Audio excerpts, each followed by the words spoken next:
오늘은 개인회생에 대해 간단히 설명드리겠습니다.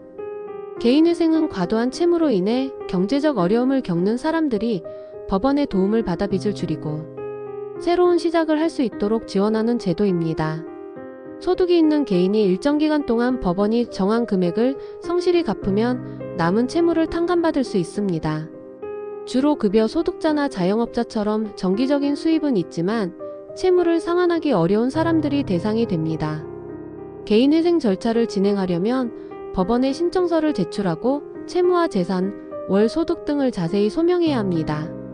심사를 통과하면 법원이 채무 상환 계획을 승인하고 법적 보호를 통해 채권자들의 독촉이나 압류를 막을 수 있습니다. 이 제도는 경제적 재기를 돕기 위해 마련된 만큼 성실한 이행이 무엇보다 중요합니다. 감사합니다.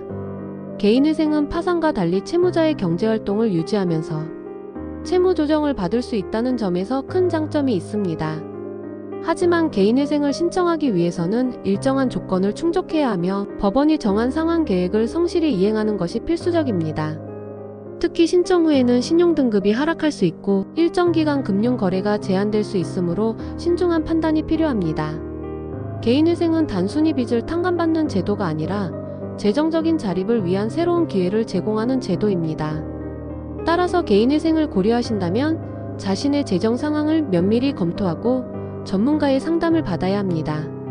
절차를 준비하는 과정에서 필요한 서류를 꼼꼼히 구비하고 소득과 지출 내역을 정확히 기재하는 것이 중요합니다. 또한 개인회생은 스스로를 재정적으로 다시 세우기 위한 기회인 만큼 상환 계획 동안 소비 습관을 개선하고 재정 관리를 철저히 하는 노력이 필요합니다. 마지막으로 개인회생은 단기적인 해결책이 아닌 재정적 안정과 회복을 위한 장기적인 과정임을 명심해야 합니다. 감사합니다. 개인회생을 통해 많은 사람들이 경제적 위기를 극복하고 새로운 시작을 할 수 있었던 사례들이 있습니다.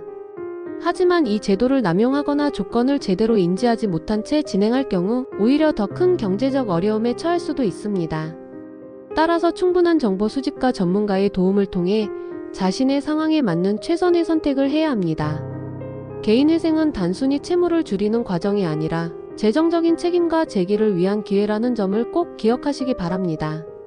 감사합니다. 개인회생은 단순히 경제적 문제를 해결하기 위한 수단을 넘어 지속 가능한 재정 관리와 책임을 다지는 계기로 활용되어야 합니다. 이를 통해 미래에 동일한 상황이 반복되지 않도록 하는 것이 중요합니다. 개인회생 후에는 재정 상태를 꾸준히 점검하고 지출과 저축 계획을 세워 안정적인 경제 생활을 유지하는 노력이 필요합니다. 더불어 개인회생 절차를 고려하기 전 전문가와 충분히 상담하여 자신의 상황에 맞는 대안을 찾는 것이 바람직합니다. 많은 사람들이 이 제도를 통해 재정적으로 자립할 수 있었던 만큼 성실한 이행과 책임 있는 태도가 무엇보다 중요하다는 점을 기억하세요. 대리회생에서 상담받고 신청까지